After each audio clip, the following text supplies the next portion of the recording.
Hey guys, Professor Bill, Comic Book University, and Avengers issue number 10, or is it 700? Maybe we could just have both. It is actually both. So, the 2018 Avengers issue number 700, but we're just calling it 10 because, you know. Anyway, so let's get started with who actually made this book. The Battle for the Right to be Called Earth's Mightiest. All right. Jason Aaron is the writer, David Marquez and Ed McGuinness are the artists. There's some guest artists in here, Fraser Irving, Adam Kubert, and Andrea Sorrentino. Color artists, that's Justin Ponser, Eric Arcianego, Fraser Irving, Matthew Wilson, and Gladia Marchisio, and VC's Corey Petit did the letters. Cover Ed McGuinness and Marty Garcia, and way more variant covers than I want to even consider mentioning, with the exception of the Uncanny X-Men, which is even worse. Oh my god.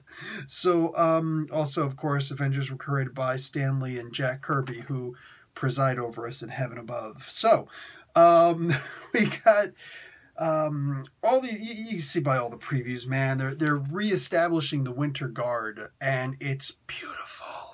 It's a thing of great beauty, man. And it's funny because, like, there's this new character who just appears for the very first time, in this costume at least. We don't actually know who she is, but she's the Red Widow. So, brand new character. It's kind of freaking awesome. I'm totally digging it. Anyway, we get a couple of confirmations in here. One of them is that Stingray is not actually dead. He was only brought near death. That's good enough. That's close enough. Dude could wind up being paralyzed. I mean, he could have had his freaking neck broken, for crying out loud. Nobody gets hit that hard without permanent repercussions. Like, dude was jacked up. So here we go with freaking Hydropolis, completely lifted out of the ocean by Namor. A lot of people, like, no disrespect, even though we don't always get the same in return, but a lot of people, Namor's not that strong, Namor's not that strong. I've mentioned this in my podcast before, which is actually more of a live stream at this point than anything else, but, there are 4 original Defenders. The Incredible Hulk, strongest mortal there is. Thor, not Thor. Thor was not in there. Silver Surfer, a cosmic entity. All right, former Herald of Galactus. Current, again, Herald of Galactus. Doctor Strange, who goes up against beings more powerful than gods all the time. Like, that's just called Wednesday for him, And then there's Namor. And what? Namor was like towing the line or something like that? No, which is actually a funny pun. I didn't realize it, but unintended. But no, Namor was just as freaking powerful as these cats, man. Like, Namor is a beast. He is straight savage, So, no, dude, yeah, Namor really is that freaking powerful. He could go one-on-one against Hercules, dude. No worries, no questions asked, no quarter given. So, sounds like an old X-Men book, right? So, anyway, he's got his Defenders of the Deep. Really horrible tribute, but whatever. It is what it is. Seeing these knuckleheads, I know that they are really that powerful. I know that they are, but since nobody ever uses them, it's weird to see them established as somebody particularly tough in this regard, Like, there's Thor talking about, I don't know whether I should pummel you or eat you. That's funny. But you also just got your butt handed to you, Thor. By the way, Thor, what happened to all those hammers you were supposed to have, man? Like, I literally see one hammer. One hammer. Ever since his encounter with the Juggernaut. One hammer. So, anyway, we get Ken Hale is back. Gorilla Man. Jeez. Come on, guys. Stop with the apes. Stop with the simians. Stop it. Gorilla. We got a very interesting race between what's-his-face, Ghost Rider, Robbie Reyes versus Tony Stark. This was actually really good. Tony Stark is written so well in this. Like, Jason Aaron writes a really good Tony Stark, all right? In fact, I mentioned that he writes everybody really good. The only problem I had was the first couple issues of this run of the Avengers. I didn't like the way he was writing Captain America. Oh, no. Even before this issue, but especially with this issue, we good. Captain America is written spot effing on, dude. Wow, I am in love with this. Anyway, this race is interesting, and I love how Tony Stark says what they're talking about the stakes. Robbie Reyes is supposed to get a hydrofoil type, like a repulsor powered wheelchair for Gabe, his little brother, if he wins the race. And freaking Ghost Rider, his part, if he loses, he's supposed to go and talk to Howard Stark. He's supposed to deliver a message in hell to Howard Stark. Tony Stark just assumes that Howard's got to be there, his dad, you know? And the message is, let's start with, hi, Howard. I made a car faster than Ghost Rider. You finally proud of me yet? Like, I love that. That's the message he's supposed to deliver. Oh, my God, that is great. And yes, it was under his breath, so it's not the exact message you're supposed to deliver. But, oh, my God, that's great.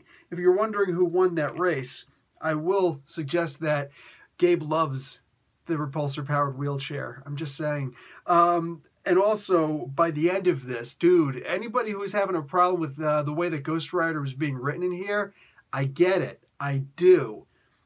But Ghost Rider and Odin, with Odin riding shotgun and just talking about all the things that Ghost Rider's really capable of, oh my God, is this like the new buddy cop movie?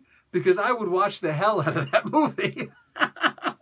Yo, there is so much that happens in this comic book, man. So much. It's insanity. Are you guys familiar with Tropic Thunder? That was the one where Robert Downey Jr., who plays Iron Man in the movies, he played as this one dude. I can't remember what his name was, but he was the dude disguised as dude, playing as, I'm the dude playing the dude disguised as the other dude, like whatever the heck that saying was. He went as a black guy.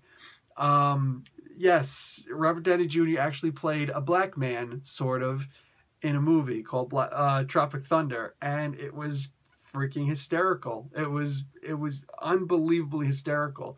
And anybody who's got a problem with that, go talk to Jamie Foxx about how he said that was probably one of the best portrayals that he's ever seen in a movie. Like that was, and I said portrayals, not betrayals. Like that was hysterical. Wow. Of course, the movie couldn't be made today, but you know, like, too many snowflakes out there who call everything bad. Nonetheless, there's a comment in there. Oh God, another comment which I can't say. There's a movie, Never Go Full. It's a single word that is an insult to mentally handicapped people, and we're not allowed to say it anymore. Sometimes it's progressive, sometimes it's just killing humor. Anyway, it was hysterical in that movie because it wasn't meant to insult anybody. It was simply meant to be funny. And there used to be a time when we could have humor. Anyway, that line is actually referenced in here. And it's done expertly in a way that hopefully won't get anybody in trouble. We'll see. What do you call it? But Jason Aaron, yeah, hopefully he doesn't get any trouble for that. Anyway, this was just such a great book. Such a great book. So you might be wondering, how could anything be a threat to the Avengers after I said, what do you call it? The what the hell are they called? The Celestials, all right? They just battled the Celestials, and worse than that, the Final Host, which are infinitely more powerful than the Celestials. So what could the Avengers possibly face now? Well, they're not going to have their growth powers anymore, and their, blood of Ymir anymore, and they're not going to have all that crazy stuff that they had in the past. They're just going to go forward as the regular, bland, old, blase Avengers. And, yeah, there's a new team formed. There's a new squadron formed. That's it. I'm not going to show you any pictures. You either know what I'm talking about because you're a huge comic book fan, and you're welcome. Otherwise, you're going to read the book, and you're going to look at it, and you're going to go, wait, who are these guys? Because Professor Bill made the terrible mistake of not making a spotlight on story for these characters, and that's a damn shame. Like, I have genuinely neglected my responsibilities as a purveyor of comic books. Excuse me, great comic books. So also the agent in here, I'm just saying, I was totally expecting them to bring out U.S. Agent. I was so expecting them to bring out U.S. Agent. It was an entirely different agent. I was not at all disappointed. And I am going to show you a page that happens afterwards, because there's a story that comes after all this. There's a couple stories that come after this. They're pretty amazing, including Loki hanging out with the Celestials and being tortured by them. There is an absolutely hysterical scene featuring this guy. Oh yeah, that's right. Oh yeah, that's right. And it's exactly who you think it is. There's no disguising it, but it's more than that. Don't forget that Jason Aaron is writing more than one book out right now. He's also writing Thor. That's right. I want you to think about what I just said. This is, in fact, Wolverine. It's a little more than meets the eye. And his conversation with the Celestials. Oh my God. Jason Aaron is going to be one of those guys who's going to be on the Mount Rushmore of amazing freaking comic book writers. Also, there's a last page reveal of the brand new Avenger who's going to be joining the ranks. Oh my God, or at least I imagine. That breaks it down.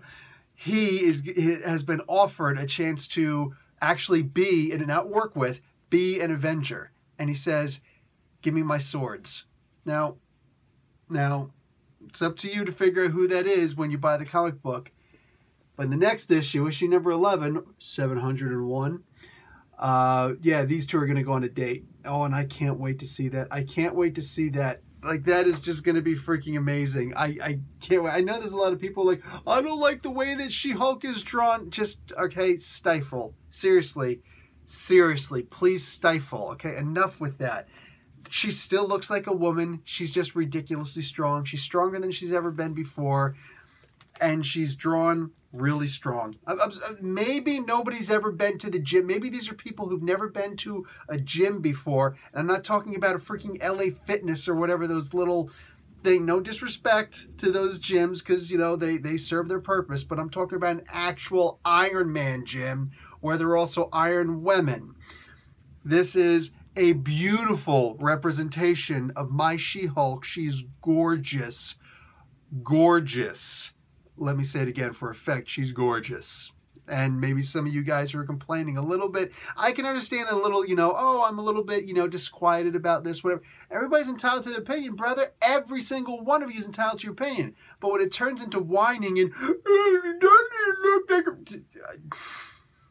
maybe you need to get your scrawny little ass to a gym. That's all I'm recommending. That's all I'm recommending. Hey, man, I don't get paid for what I do, so I can literally be as free to say whatever I want to say whenever I want to say it.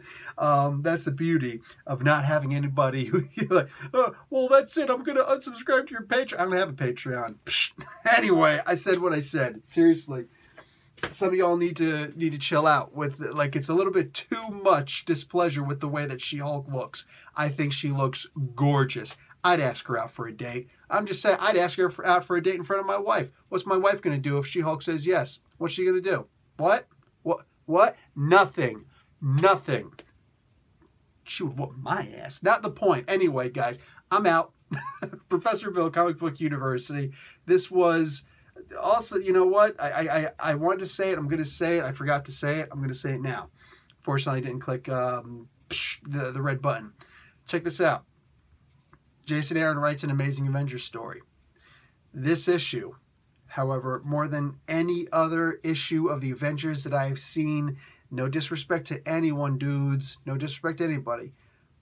But within the past, I'd have to say at least 15 years, maybe 2 decades, but at least 15 years, dude, this book felt more like an Avengers book. And I'm talking Stan Lee and, I just said his name, Jack Kirby book. This felt more like an original Avengers issue than I've felt in a while. And I'm not talking about the battles that happen. I'm talking about some of the things that are said. I'm talking about the twists that they find themselves in, the characters that they're facing off against. this really feels like one of those old school first 100 issues or so, first 68 issues, whatever it was, of the Avengers, man. This was a really good book. This felt great. Amazing tribute. Really good book to wind up being a centennial issue number 700 issue. Effing good job. All right, guys, now I'm out. Professor Bill, Comic Book University. Get to a gym. Class dismissed.